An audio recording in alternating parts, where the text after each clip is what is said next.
मैंने वोट कर दिया है।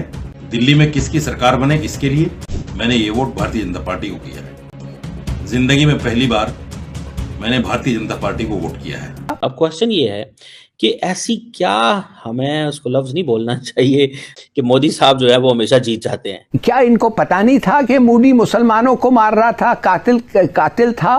क्या इनको गुजरात मर्डर्स जिधर 2000 मरे हैं उनको ये नहीं पता था? डेफिनेटली उन्होंने अपना तमाम फ्रंट्स उन्होंने अपने कवर किए हैं, यानी पॉलिटिकल भी, डिप्लोमेटिक भी, इकोनॉमिक भी, मिलिट्री भी, इंफॉर्मेशन वॉर भी, उन्होंने हर एक्सेस कवर किया। नरेंद्र मोदी की क्या कामयाबी का राज है, वो इलेक्शंस कैसे जीत जाते हैं? मुझे तकलीफ हो रही, अजियत हो रही है और इंसाफ पे गुस्सा आ रहा है। मुझे ये हैरत हो रही है कि ये अपने ही मुल्क के रहने वाले हैं या फिर ये कोई भारतीय शहरी। आप मोदी के नारे पाकिस्तान में लगा रहे हो। मोदी जिंदाबाद, सबसे पहले मोदी जिंदाबाद। मैंने पहले भी बोला, YouTube के ऊपर जब भी केजरीवाल के खिलाफ कोई वीडियो बनाया उसको चलने ही नहीं दिया, नोटिफिकेशन आता ही नहीं था। जबकि मोदी जी के खिलाफ कोई भी वीडियो है तो दिन में 20-30 मिलियन व्यूज एक दिन में आते हैं, क्योंकि दिल्ली इलेक्शंस जितवाना केजरीवाल के लिए बहुत ज्यादा जरूरी था, डीप स्टेट के लिए।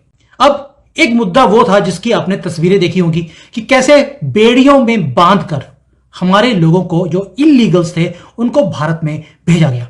अब आप सोचेंगे कि यार ऐसा तो किसी भी और कंट्री के साथ नहीं किया जो भारत के साथ किया है, तो भारतीयों के साथ ही क्यों? और वो 1 या 2 दिन पहले दिल्ली के इलेक्शन से पहले ही क्यों किया गया? इसके ऊपर बात करेंगे डिटेल में आनंद जी से कि किस तरह से डीप स्टेट ने आखिरी मोमेंट के ऊपर भी, जब पार्लियामेंट का सेशन चल रहा हो, तो ये हरकत करी और क्या ट्रंप इसके अंदर इन्वॉल्व थे। देखिए सुमित जी, मैंने जब ये देखा ना, जैसे राहुल गांधी वगैरह वीक पीएम वगैरह करके ट्वीट कर रहे थे, इन लोगों को वीडियो में भेजा, मेरे दिमाग में एक ही बात आई कि वॉज दिस डन विद, मतलब क्या ये ट्रंप को बताकर या ट्रंप के कहने पर ऐसे भेजा? तो मुझे नहीं लगता।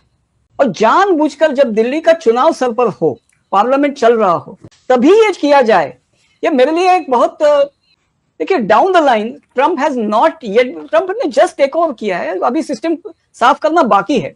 तो मैं आपको एक बात बताना चाहता हूं, बहुत पुरानी बात है, थोड़ी सी ऑफ लिंक लगेगी लेकिन ऑफ लिंक है नहीं। आधार कार्ड जब आया था ना, तो एक झारखंड में एक जगह से एक महिला का एक वीडियो आया था, वीडियो नहीं, पिक्चर आया था, ब्लर्ड पिक्चर आया था, और आया था कि इस महिला को भात, आधार कार्ड न होने पर भात नहीं दिया गया और भात न देने पर उसकी बच्ची की मृत्यु हो गई। उस पर वामपंथियों ने वीडियोस भी बनाए, लेकिन उस महिला का बाद में कोई पिक्चर नहीं आया। उस गांव का नाम था करीमती।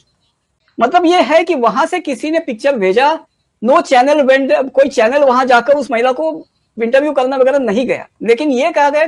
अब उसके वीडियोस आए यूट्यूब में, एक वामपंथी मतलब रोने जैसे सुने, भात भात ऐसे फटे हुए आवाज में गा रहे, भात भात करके मर गई को लड़की का नाम लेके। आई रिमेंबर दैट न्यूज, और ये बहुत बड़ा एक इशू बन गया था तब। एग्जैक्टली, लेकिन दोबारा उस महिला की किसी ने सुन नहीं ली, क्योंकि कोई वहां जाना भी नहीं चाहता था। इट वॉज सम स्पेक्ट, मतलब वो जानबूझकर किसी ने डाउन द लाइन किसी ने वो फोटो भेजा होगा, और मैं कहता हूं कि वो कोई सरकारी कर्मचारी ही होगा ये भेजने वाला। बिल्कुल सही है। तो यहाँ पर जो अमेरिका में हुआ है वहां पर भी सरकारी कर्मचारी ही है, डीप स्टेट का कोई pawn who has done this things, एक इमेज भेजने के लिए कि मोदी जी अपने नेशनल्स को बचा नहीं सकते। तो ये क्या है? मैं ये कहता हूं कि वहां सिस्टम में किसी ने उस महिला को रिफ्यूज कर दिया था बात, ऐसे ही किसी आदमी ने ये उसका पिक्चर बनाकर भेजा होगा और आधार कार्ड को वेरीफाई, डिमोनाइज करने के लिए यूज किया। इसी तरह से अगर अमेरिकन एडमिनिस्ट्रेशन में कोई बंदा बैठा है जो डीप स्टेट का है, मतलब नीचे मच डाउन द लाइन, और जो एंटी ट्रंप है एंटी मोदी भी है, और उसको मतलब ये एक लास्ट ट्राई करना है, तो उसने लोगों को ऐसे हालत में भेज दिया, क्योंकि वो जानता है कि नॉर्दर्न इंडिया, खास करके पंजाब दिल्ली वगैरह जो बेल्ट है, वहां लोगों को अमेरिका जाने का जो कीड़ा है, तो दे विल नॉट बॉदर कि भाई बेटा हमारा किस हालत में गया है, वो बस ये देखेंगे। दोस्तों, नरेंद्र मोदी की क्या कामयाबी का राज है, वो इलेक्शंस कैसे जीत जाते हैं? अभी जो दिल्ली के अंदर इलेक्शंस हो रहे हैं, उसमें मैंने देखा है कि उनकी पार्टी जो है, उनके पास तकरीबन 48 सीट्स हैं। आम आदमी पार्टी जो है वो 22 सीट्स के साथ खड़ी है, और बड़ी क्लैरिटी है कि नरेंद्र मोदी जो है और उनकी पार्टी जो है वो दिल्ली के अंदर गवर्नमेंट बनाएंगे। अब 48 सीट्स हैं, ठीक है जी।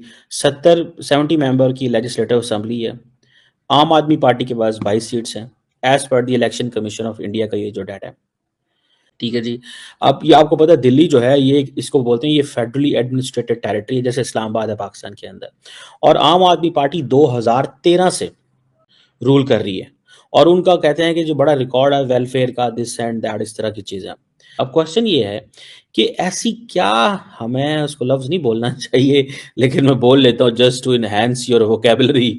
हमारे पंजाबी में कहते हैं ऐसी क्या गिदड़ सिंगी है कि मोदी साहब जो है वो हमेशा जीत जाते हैं, और ये जो इन्होंने किया है इसकी क्या लॉजिक है, ठीक है ना जी, ठीक है, इतना कोई आसान काम तो नहीं है। होता क्या है, लेकिन एक लफ्ज़ होता है उससे बोलते हैं एंटी इनकम्बेंसी फैक्टर। जो उस वक्त जो रूलिंग पार्टी होती है उसका एक एंटी इनकम्बेंसी फैक्टर होता है, ठीक होगा जी। अब इसमें आप देखें कि एक तरफ हम ये देखते हैं कि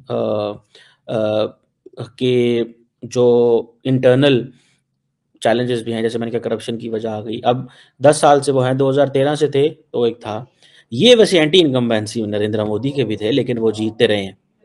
सो इट मीन्स कि नरेंद्र मोदी जो है वो उनको एंटी इनकम्बेंसी फैक्टर कुछ नहीं कह रहा, और नरेंद्र मोदी ने ही कैंपेन लड़ी इस इलेक्शन की।